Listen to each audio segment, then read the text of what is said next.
Have you ever looked in the mirror and realized that the man staring back at you doesn't quite feel like you anymore?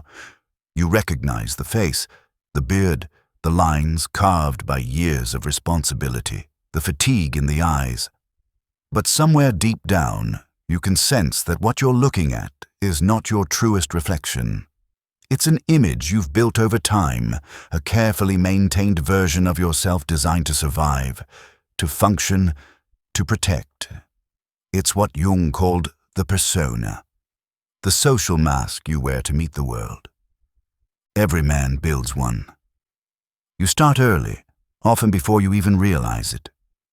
You learn what earns approval, what avoids punishment, what makes people respect you, and what makes them withdraw their love. Slowly, you start to adjust. You talk differently to your boss than you do to your partner. You act differently around your friends than when you're alone. You begin to live as a version of yourself that keeps you safe, and the longer you wear it, the harder it becomes to remember who's underneath. The mask helps at first. It's useful. It gets you through school, work, relationships. It allows you to adapt and achieve.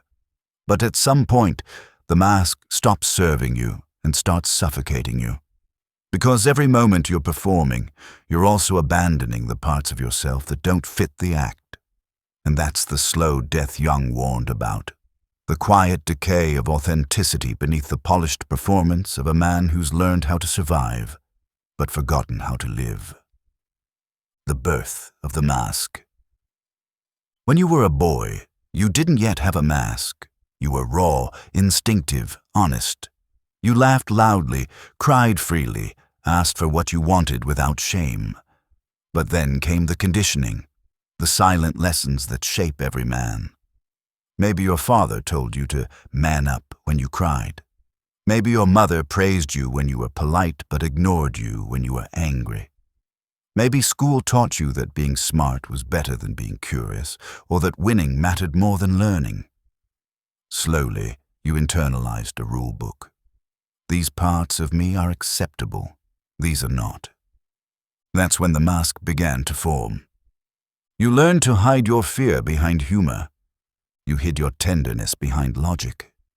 You covered your insecurity with overachievement. You built an identity strong enough to earn approval, but rigid enough to keep your real feelings locked inside. By the time you became a man, you were fluent in the art of appearing fine. You knew how to look composed when you were breaking, how to sound confident when you were unsure, how to act strong when you felt small. And people admired that. They called you reliable, capable, steady. But beneath that praise, a quiet truth began to grow. The more you played the role, the further you drifted from yourself.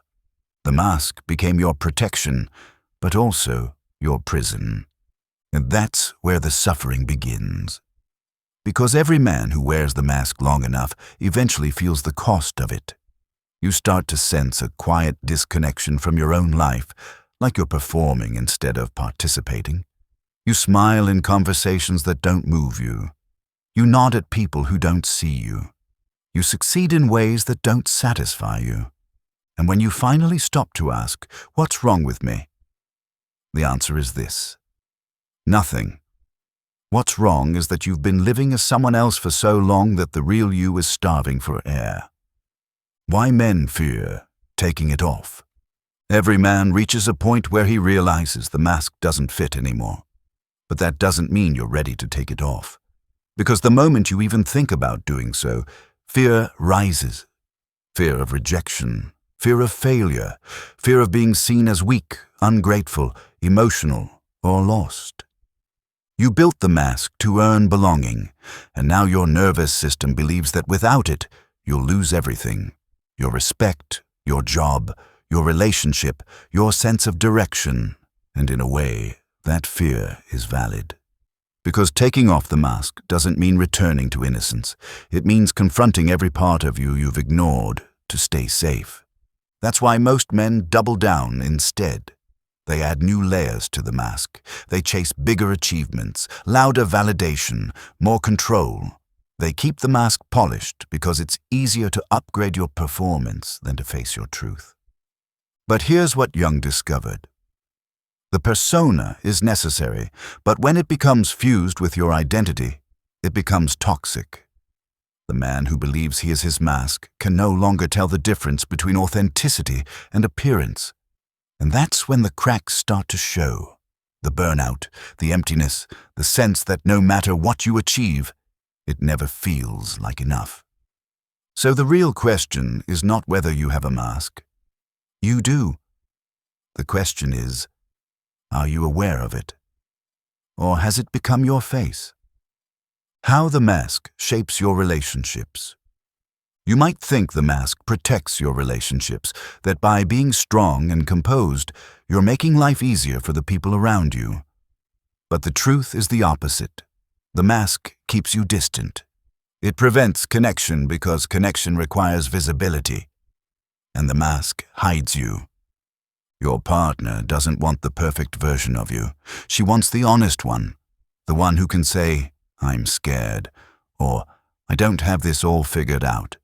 When you always play the part of the steady rock, you rob her of intimacy because she can't reach what you refuse to reveal. With your friends, it's the same. You talk about sports, work, surface-level things. But rarely do you talk about what really weighs on you, the anxiety, the guilt, the numbness, because the mask doesn't allow it. It demands you keep it together, keep it light, keep it masculine in the narrow way society defines it. The mask promises acceptance but delivers isolation. And it's not just emotional. The longer you wear it, the more your body carries the weight of it. The tight jaw, the shallow breathing, the restless nights. Your body knows the truth even when your words don't. That's why real calm, real confidence can only emerge once you start peeling back the mask and facing what's underneath. And that's exactly where we're going next. If this journey eases something inside you, stay with us.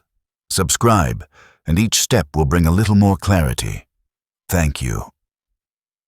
The truth beneath the persona. When Jung wrote about the persona, he didn't say it should be destroyed.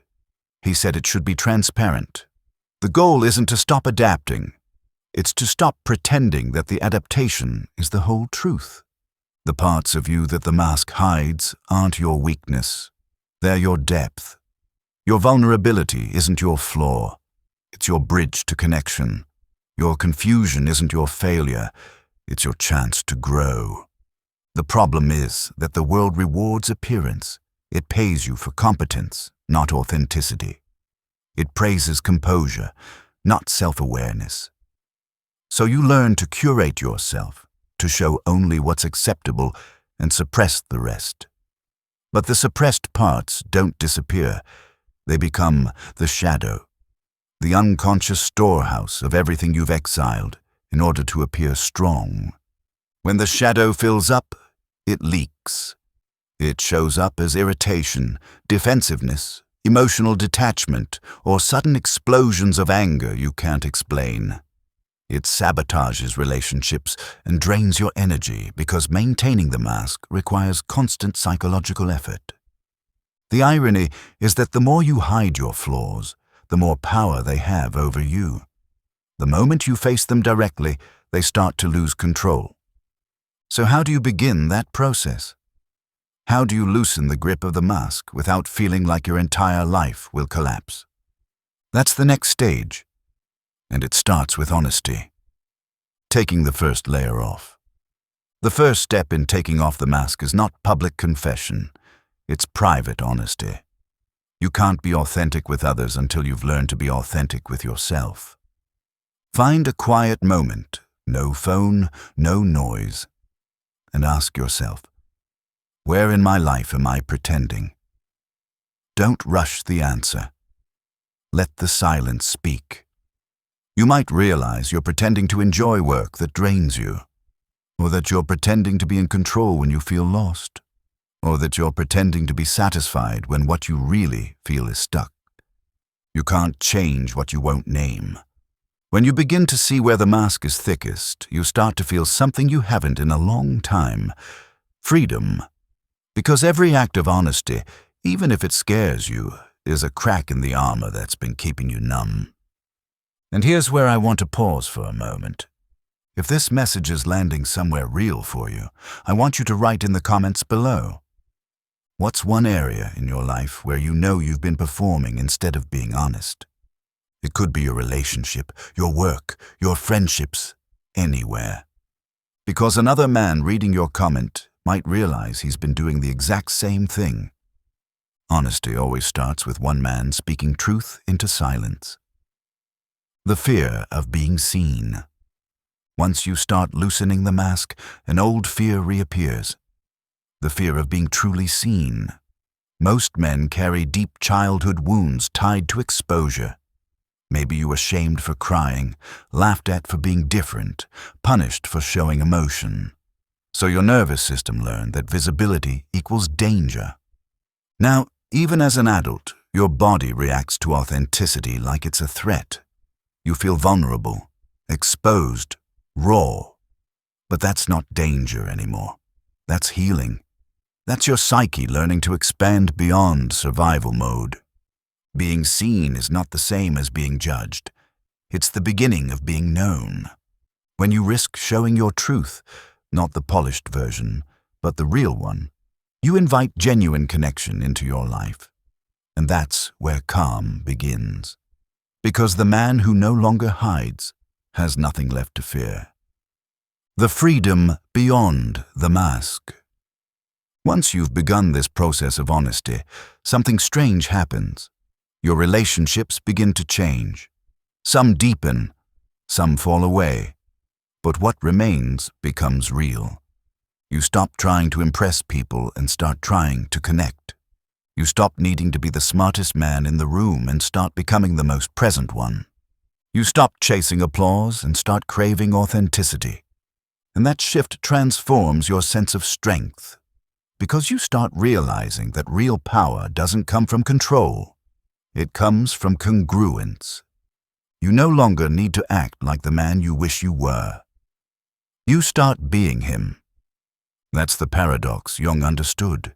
The mask helped you survive when you were young, but it's killing your soul as an adult. It kept you safe in a world that demanded conformity, but now it's the very thing preventing your evolution. Taking it off doesn't mean losing your identity. It means reclaiming it. Wholeness, not image. The man who no longer needs to impress anyone is finally free. He's not cold or detached. He's calm. He no longer performs strength. He lives it. When you're whole, you don't need validation to confirm your worth. You don't need to be the loudest, smartest, toughest man in the room. You can walk quietly because your peace speaks louder than any mask ever could. Wholeness isn't about destroying your persona. It's about integrating it, using it consciously when needed, but never confusing it with your identity. You can be professional without being fake. You can be polite without being invisible. You can be strong without being numb. And that's the ultimate balance. To move through life knowing when to wear the mask for function, but always remembering who you are underneath it. So here's the truth you've avoided long enough. The mask that once saved you is now suffocating you. You don't need to rip it off in one violent motion. Just start loosening it, layer by layer, truth by truth. Because beneath the mask is the man you were always meant to become. The man who doesn't need to perform, who doesn't need to impress, who doesn't need to hide. The man who can look in the mirror again and finally recognize the face staring back. You've spent your life mastering the art of survival. Now it's time to master the art of being real. And that's the work. Not perfectly, but reliably. Begin. If you've stayed with me until now, it means you're searching for something deeper. Maybe an answer you've carried since childhood. Don't stop here. Perhaps the next video holds the key you've been waiting for, the piece that helps you untangle another thread of your story.